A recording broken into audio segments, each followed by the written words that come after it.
జిల్లా సంక్షేమ సంఘానికి సంబంధించినటువంటి సమావేశానికి హాజరైనందుకు పుణ్య దంపతులు మనకి ఆత్మబంధువులు అయినటువంటి శ్రీనివాస్ రెడ్డి గారికి మాధవి మేడంకి ఒకసారి అందరూ క్లాస్ ధన్యవాదాలు.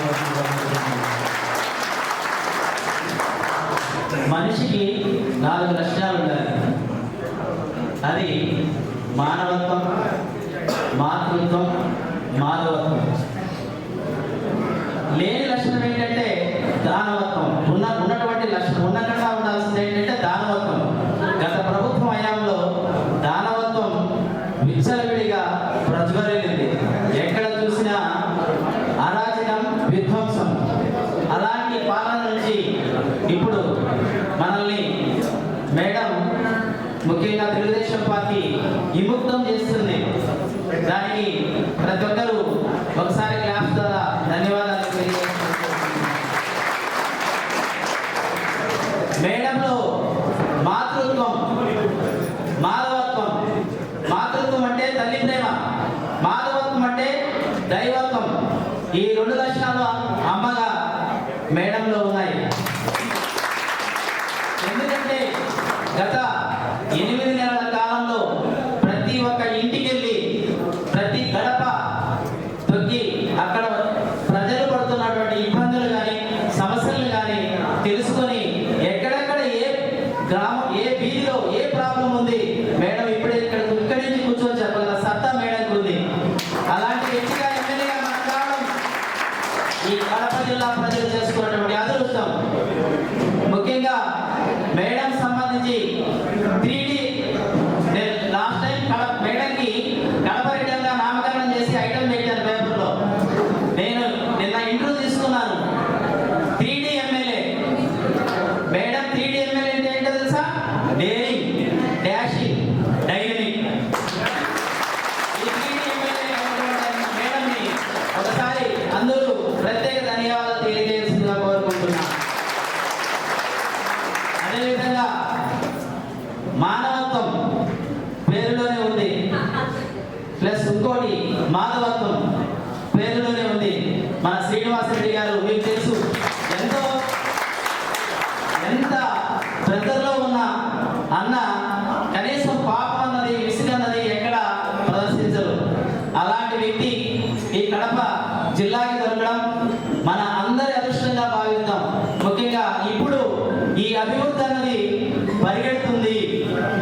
ఎందుకంటే అలాంటి వ్యక్తి మనకు దొరకడం మన అదృష్టం.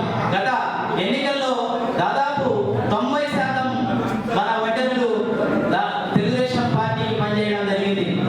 ఆ 90% ప్రజలకు సంబంధించి మనకి నాయకత్వం వహించడానికి మన దొరకడం, మన ఇద్దరు ఆ పుణ్య దంపతులు దొరకడం మన అదృష్టంగా భావించాలి. ముఖ్యంగా మనకి అడగకుండానే వరాలు ఇస్తున్నారు అన్న. లాస్ట్ టైం ఎలక్షన్స్ బిఫోర్లో ఎక్కడెక్కడ ఏ ప్రాబ్లమ్స్ ఉన్నాయి అనేది ఆయన దగ్గరుండి మనం చూసి ప్రతి ఒక్క ప్రాబ్లంని కులానికి సంబంధించినటువంటి ఎస్టీ జాబితాలో చేర్చడానికి కూడా చంద్రబాబు నాయుడు దగ్గర అనౌన్స్ చేసేది మన శ్రీనివాస్ రెడ్డి గారే. నేను ఏ విధంగా మీకు ఎస్టీ జాబితాలో వడ్డెర్లు చేర్చడానికి కృషి చేయాలా, చాలా పెద్ద పని, కానీ మీకోసం నేను ఏదైనా చేయడానికి సిద్ధంగా ఉన్నానని చెప్పారన్న. కాబట్టి మన కులం మీద ఉన్నటువంటి అభిమానం అది. కాబట్టి మన కుల బంధువులందరూ మనకు ఆత్మ బంధువు అయినటువంటి శ్రీనివాస్ రెడ్డి గారికి ఒకసారి ప్రత్యేక అభినందనలు. అంతేకాకుండా రాజకీయంగా, ఆర్థికంగా మన కులానికి సంబంధించి ప్రతి ఒక్కరూ ఎదిగేదానికి ఆ అన్న ఎప్పుడు సహాయ సహకారాలు అందజేస్తారు, దాంట్లో డౌటే లేదు. కానీ మనము ఎవరినైతే నమ్మాలనో వాళ్ళనే నమ్మాం. కాబట్టి ఆ నమ్మకం ఎప్పుడు ఒమ్ము కాదు. ఖచ్చితంగా మనకి ఎల్లవేళ మనకు చేయించడానికి ఇవ్వడానికి మనకి ఎప్పుడు మేడం గారు కానీ శ్రీనివాస్ రెడ్డి అన్న కానీ మనకు ముందుంటారు.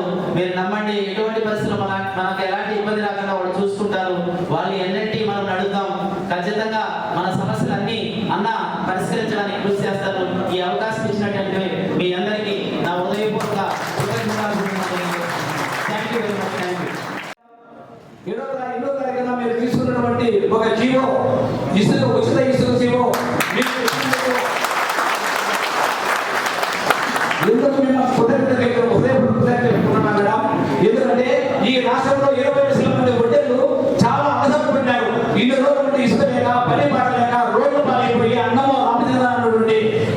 ఆలోచనతో చేసినటువంటి సందర్భంలో ముఖ్యమంత్రి గారు 20 తారీఖు నుంచి ఉచిత ఇసుక విధానాన్ని రూపొందించడం వల్ల మాకు కనీసం ఒక 10 లక్షల మంది రాష్ట్రంలో కడుపు నిండా అన్నం తినడానికి అవకాశం కలుగుతారు మేడం.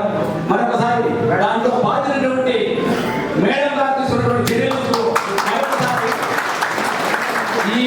దీనికి మాత్రం మీరందరూ లేచి కబడి కొట్టాలి.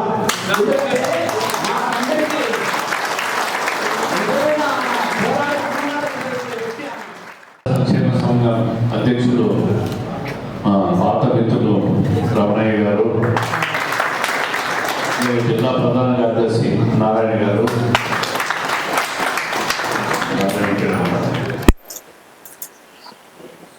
బత్తల జానకిరామ్ గారు, ఇంకో అలంకారపల్లెలు కూడా ఎంతో మనసు పెట్టి పనిచేశాడు. గోవింద శ్రీనివాసులు, గండికోట వెంకట సుబ్బయ్య, 10 సంవత్సరాల నుంచి నేను 2014 ఎన్నికల్లో పోటీ చేసిన రోజు నుంచి సీను కానీ వెంకట సుబ్బయ్య కానీ వీళ్ళంతా ఎప్పుడు కూడా నాతోనే ఉండాలి. వీరయ్య గారు, జయరంగుల శ్రీనివాసులు,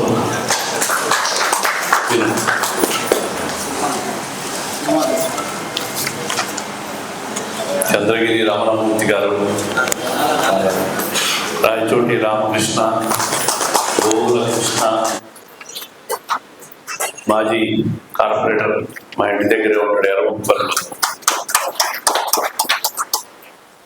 కురపోతుల వాసు, కొత్తల సీను గారు, బండారు వెంకటరమణ గారు, రాయచోటి రాచయ్య, మంజుల సుబ్బరాయుడు, నమస్కారం, బత్తల గోపి, అలాగే బత్తల వెంకట్, వల్లెప్పు శశి, 6 నెలలు 8 నెలలు అనుకుంటా మాధవి గారితో పాటు ఏకదాటిగా శశి భార్య కూడా ఎన్నికల ప్రచారంలో అన్నీ వదిలేసి తిరిగినారు. మంజుల రామకృష్ణ, గంగరాజు, అట్లాగే వెంకట సుబ్బయ్య, వీళ్ళందరూ వేదిక మీద ఉన్న పెద్దలు, అదేవిధంగా వడ్డెర సంక్షేమ సంఘం, వడ్డెర సోదరులు, ముఖ్యంగా నా ఆత్మీయ సోదరులు, ఆత్మ బంధువులు,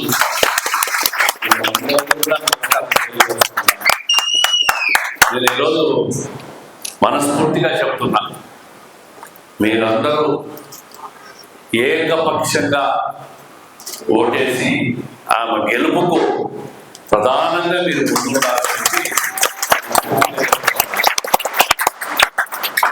కానీ ఎన్నికల ముందు మీటింగ్ పెట్టినప్పుడు 1500-2000 మంది వచ్చారు. ఇంకా బాధ్యత మాది, బాధ్యత మా మీద చేసేసారు. మీ బాధ్యత నెరవేర్చినారు, ఇంకా మీది బాధ్యత అని చెప్పి మా మీద వేశారు. అంటే పెరిగిపోయింది బాధ్యత. మీ వర్గానికి ఏమి చేయాలా, ఏమి చేస్తే మన రుణం తీరుతుందని చెప్పి ఆలోచిస్తాను. కరెక్ట్ గా పోయిన నెల 4వ తేదీ ఎన్నికల ఫలితాలు వచ్చినాయి. నిన్న 4వ తేదీ కలుద్దాం అనుకున్నాం, అనివార్య కార్యక్రమాలు కలవలే. ఒక నెల రోజులు అయిపోయిన తర్వాత ఇంకా రేపటి నుంచి అభివృద్ధి మీద పరుగులు పెట్టాలా, ప్రతి నిమిషంలో కార్యక్రమాలు చూడాలా, ఎన్నికల్లో చెప్తున్న వాగ్దానాలన్నీ కనీసం అంటే సంవత్సరం లోపల పూర్తి చేయాలనే ఆలోచన ఉంది. మీకు అందరికీ తెలుసు, రాష్ట్రంలో ఆర్థిక పరిస్థితులు ఏ విధంగా ఉంటాయో, ఏ విధంగా ఆర్థికంగా రాష్ట్రం నాశనం అయిపోయిందో అందరికీ తెలుసు. అందుకే వద్దు నాయన, నువ్వు ఉంటే నాశనం అయిపోతామని చెప్పి ఏకపక్షంగా సైలెంట్ గా తిరిగి పంపించాను. అసలు ఈ ఎన్నికల్లో ఫలితాలు చూస్తే 75 సంవత్సరాల ఆంధ్రప్రదేశ్ చరిత్రలో 16 ఎన్నికలు జరిగినాయి అసెంబ్లీకి. ఏ ఎన్నికల్లో కూడా ఇంత పెద్ద ఏకపక్షంగా సీట్లు వచ్చిన ఎన్నికలు లేవు. ఎన్టీ రామారావు గారు ఉన్నప్పుడు కూడా 294లో సీట్లలో 226 సీట్లు వచ్చినాయి. ఈరోజు 175లో 164 సీట్లు వచ్చినాయంటే 151 సీట్లు వచ్చిన జగన్మోహన్ రెడ్డి గారికి మా ఇద్దరు జనం 5 తీసేసి 2 పెట్టారు ఒకట్లో. ఆయన నిన్న మాట్లాడిన నెల్లూరులో మాట్లాడిన మాటలు చూస్తే 2 నామాలు తీసి రేపు 1 నామం పెడతారు. 20 రోజుల్లో తక్కువ లెక్కుంటారు. ఆయన ఫ్రస్ట్రేషన్ చంద్రబాబు నాయుడు గారిని హెచ్చరిస్తున్నా అని మాట్లాడుతున్నాడు. కడప విషయానికి వద్దాం. మీరందరూ కూడా ఎంతో మనసు పెట్టి మనస్ఫూర్తిగా ఏకపక్షంగా మీరు మాకు సపోర్ట్ చేశారు. మీ రుణం ఎప్పటికీ మర్చిపోము. మీ రుణం 100% తీసుకుంటాం. నేను ఏ హామీ చెప్పినామో ఎన్నికల్లో ఖచ్చితంగా తప్పకుండా దాన్ని నెరవేరుస్తాం. మీరు సపరేట్ వడ్డీల భవనం కూడా అడిగినారు. మేము ఆల్రెడీ 15 రోజుల కిందట నేను ఎమ్మెల్యే గారు కూర్చున్నప్పుడు రెవెన్యూ వాళ్ళతో కొన్ని కుల సంఘాలకు అంటే బీసీ భవన్ అనేది పెద్దది అందరికీ. ఇప్పుడు మేము అధికారంలో ఉన్నప్పుడు స్థలం ఇచ్చినాం. ఆ తర్వాత వచ్చిన వాళ్ళు కట్టినారు, పూర్తి కాలేదు ఇంకా. అయితే ప్రతి కుల సంఘానికి కూడా అడిగారు. కడపలో మీరు ఓట్లు వేయబట్టే మేము గెలిచినాం. సంపూర్ణంగా ఓట్లు మిమ్మల్ని ఎప్పటికీ వదులుకోం. మీ వర్గాన్ని ఎప్పటికీ వదులుకోం. తప్పకుండా మీకు అర్ధరాత్రి అయినా మీకు ఏ ఇబ్బంది వచ్చినా ఏ కష్టం వచ్చినా మాత్రం తప్పకుండా మేము రెస్పాండ్ అయ్యాం. ఒక మహిళని ఆదరించి మీ యొక్క నియోజకవర్గ ఎమ్మెల్యేగా గెలిపించి ఈరోజు ఇక్కడ ఒక ఆత్మీయ సమావేశం ఏర్పాటు చేసిన వడ్డెర సంక్షేమ సంఘం సభ్యులందరికీ సోదరి మనందరికీ పేరు పేరున నమస్కారం. అలాగే ఈరోజు ఈ సమావేశానికి అధ్యక్షత వహించిన బత్తల లింగమూర్తి అన్నకు కూడా నమస్కారం.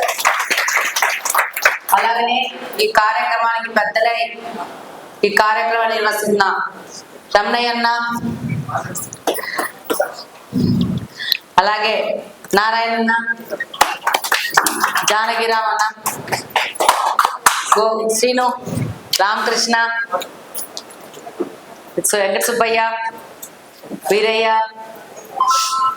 శ్రీనివాస్. నేను దాదాపు ఇప్పుడు పేర్లు చదివిన వాళ్ళందరితో దాదాపు 9 నెలలు క్యాంపెయినింగ్ చేసినాను. రోజుకి 10 నుంచి 12 గంటలు.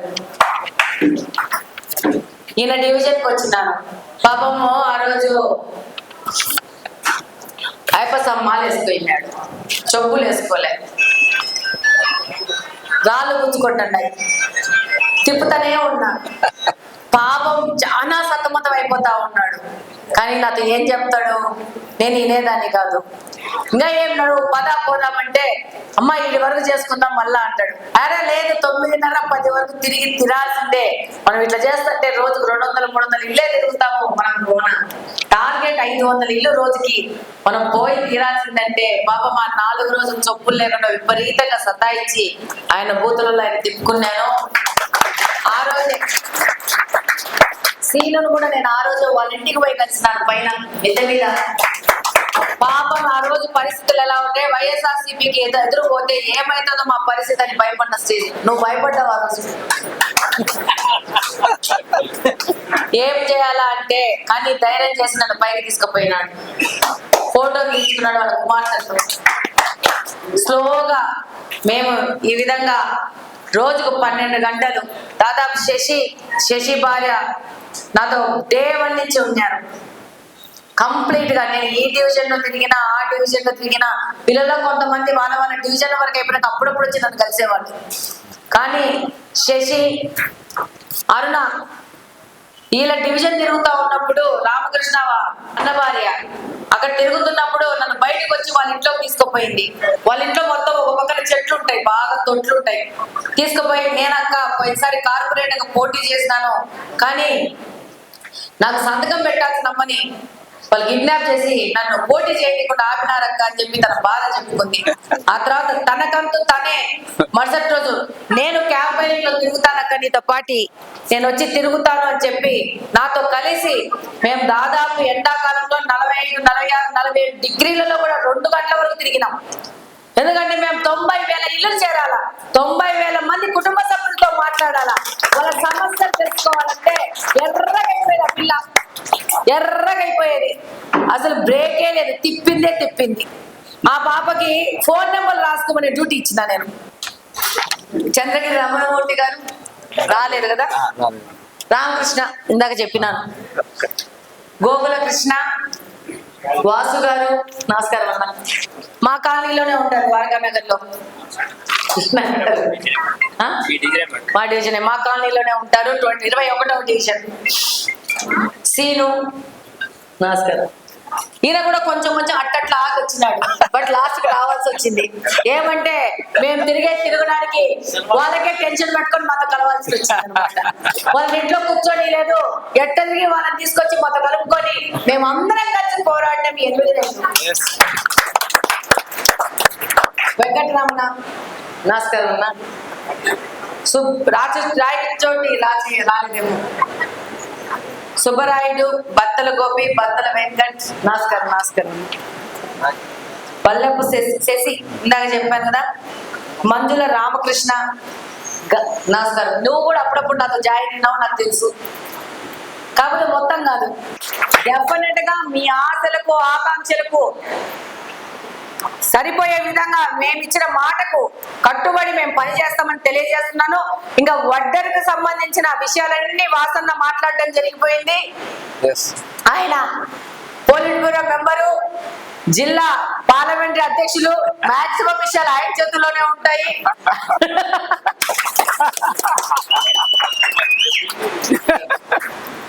ఇన్సూరెన్స్ గానీ మిగతా విషయాలు కానీ అన్ని అన్న మీతో అందరితో చెప్పేసినారు. నాకంటే అనుభవజ్ఞుడు, డిపార్ట్మెంట్ వాళ్ళతో అఫీషియల్స్ తో నాకంటే ఎక్కువ, నేను ఇప్పుడే చిన్నగా నేర్చుకుంటా ఉన్నాను. నాకంటే ఎక్కువ అవగాహన ఉన్న వ్యక్తి, మనందరికీ పెద్ద దిక్కు ఆయనే. మనందరినీ తీసుకుపోయి